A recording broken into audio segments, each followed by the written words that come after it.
natin yung ating travel pass dahil babiyahe tayo ng Baguio. Pero hindi tayo nakamotor magkakaroon lang po tayo dahil may baby ako. So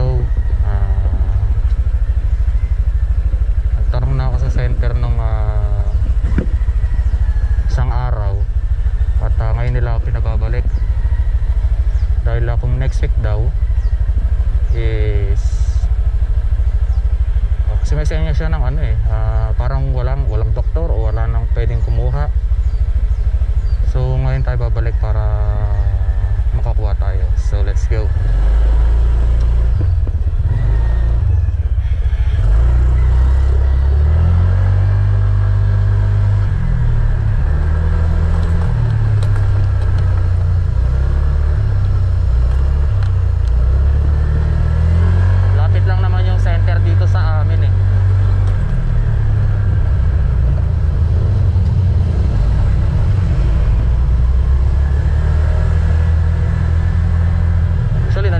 Talaga sa subdivision namin naka-assign ko pero nalipat siya.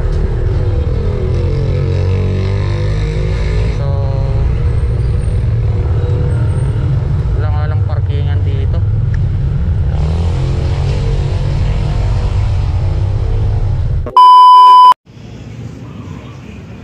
So ayun mga kanatik,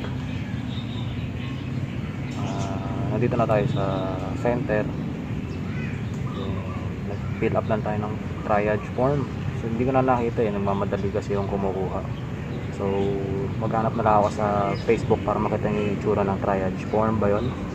Then pinasa na namin. Then antay na lang ako na matawag yung number ko. So number 31 tayo, 8:15 tayo dumating dito at number 31 na tayo. So good luck. A few moments later.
Kuha ng travel pass po. Paserap si Kuya, sir. Apo. Opo, paserap. Tsaka ano pa pong kailangan? ID po, hindi na. Hindi na po. Ayan lang po. Tapos dito po sa inyo. Salamat po. So, Xerox daw. Muna tayo ng pagse-Xeroxan.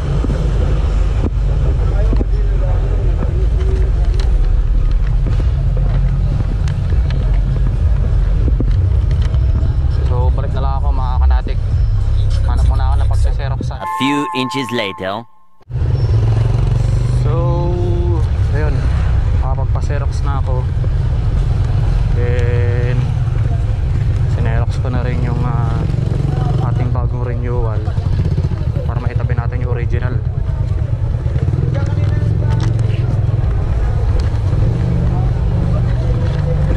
Barangay ka rin pala pupunta. Kailangan talaga? Ay, iba naman yan.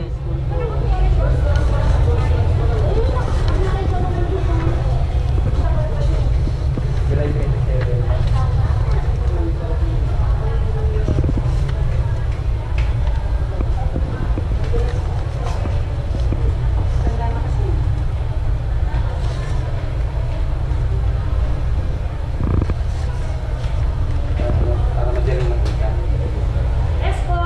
Okay na po. Ano po kailangan natin? Ito na po yung Xerox. Opo.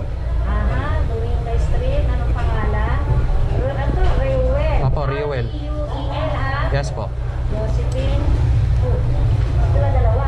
Yung Ay, original sa akin. Sa iyo po yan. Papakita nyo sa station for yan.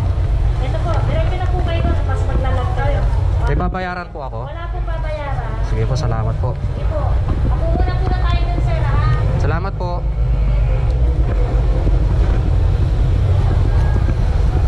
So, ayun, hindi natin alam kung gaano naman katagal itong pag-release. So, po muna daw tayo, pero at least walang babayaran. Yun lang, kailangan natin maglaan ng time every time na nilalakarin tayong papel. So, yun lang mga kanatik. Hanap muna ako ng maiinom at ako'y nauuhaw na. So, balikan ko kayo. A few moments later.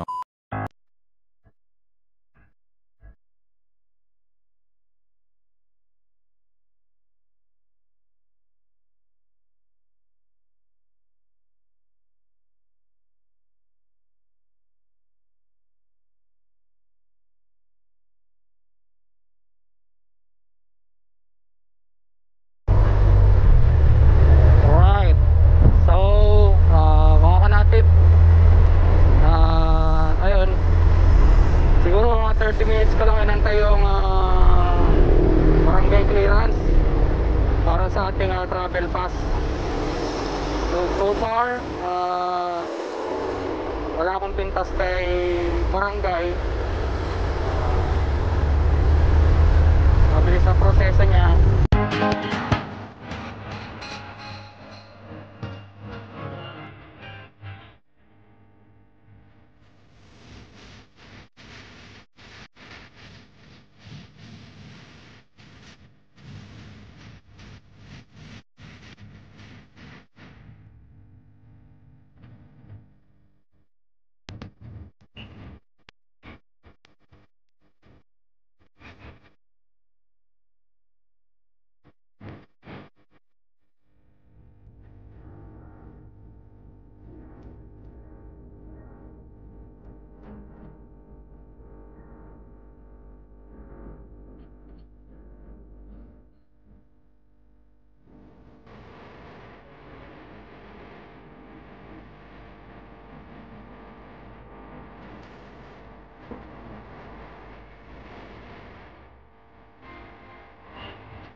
Buti na lang talaga, malalapit lang yung ating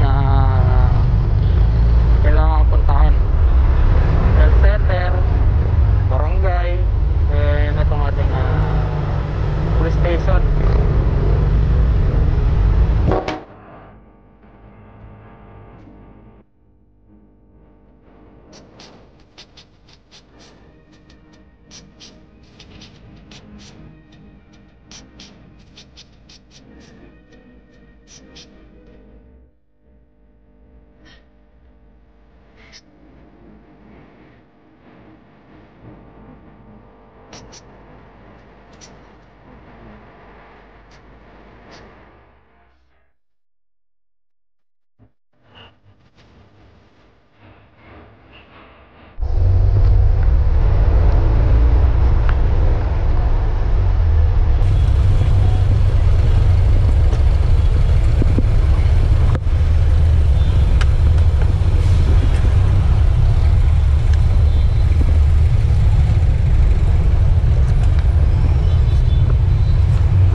Hindi ko pa i-apply kasi maghahanap pa ako ng sasakyan eh. Saan ba ang uwi mo? Baguio po. Baka Baguio ka kuya. Albayar eh. Layo. Tinignan ko nga rin naman. Sir. Sir, magtatanong lang paano ba yung sa travel pass? Ito na po yung sa barangay clearance ko. Sa punta mo ba? Sa Baguio. Kasi may dealer certificate ka. Ito. Ilang kaya? 3. So, ano yung sakyan niya? Wala pa naman ng sasakyan pero... Hindi pwede pagka wala pang sakyan. Oo nga, hindi. Natanong ko muna yung ano kung paano yung procedure. Kailangan ng sasakyan tapos yung plate number ORCR. o RCR ng sasakyan. Sino ang driver dito? Pagpinsan ko lang din eh. Wala, pero yung sasakyan wala pa eh. Ano mo yung ORCR niya? Medical certificate tsaka ID. Sa driver. Tsaka Yung ganito niya, medical certificate. Tsaka yung ganito niya, Tsaka yung ID niya. ID tsaka ORCR. Driver's license. Gaano po katagal ang release? 2 days po. Mag-apply ako ngayon 2 days release. Ngayon, mag-apply ka ngayon. Baka Sabado. Tapos gaano katagal yung validity nun? Palagi mo, 1 way lang po. 1 way lang. 1 way lang. Pag na-apply ngayon, ilang araw yung validity? 5 days po yan eh. 5 days. Pag hindi mo nagamit na 5 days. Sige, Pero pag salamat. nagamit mo na 1 way lang. Sige, salamat.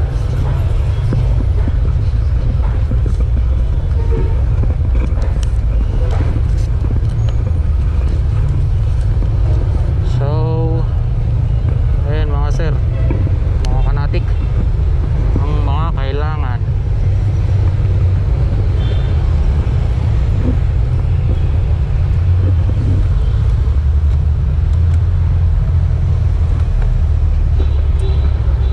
So, health certificate, barangay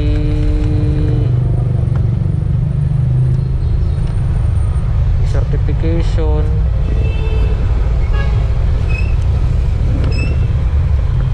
tapos yung sasakyan, pero wala pa tayo sasakyan. Pagka meron na yung sasakyan,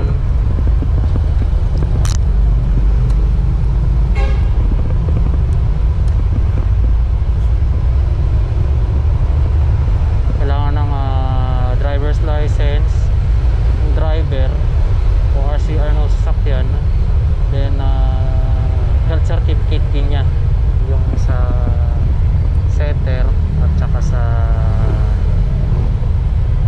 barangay. So yun lang muna at mabalikan ko kayo pagka nakompleto na natin ang ating requirements.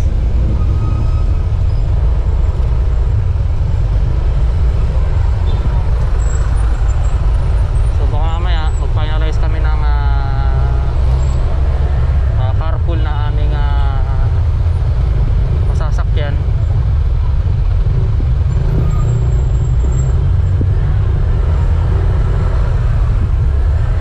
Para makapag-apply na tayo ng ano. So 2 days daw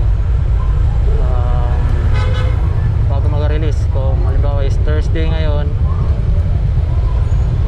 Thursday, Friday, Sabado, marirelease yung travel pass. Tsaka 5 days ang validity. 5 days ang validity nito. Then 1 way lang. So kung uuwi naman tayo, wali same procedure lang, pero lahat ng dokumento is doon natin kukunin naman sa pag-aalisan natin.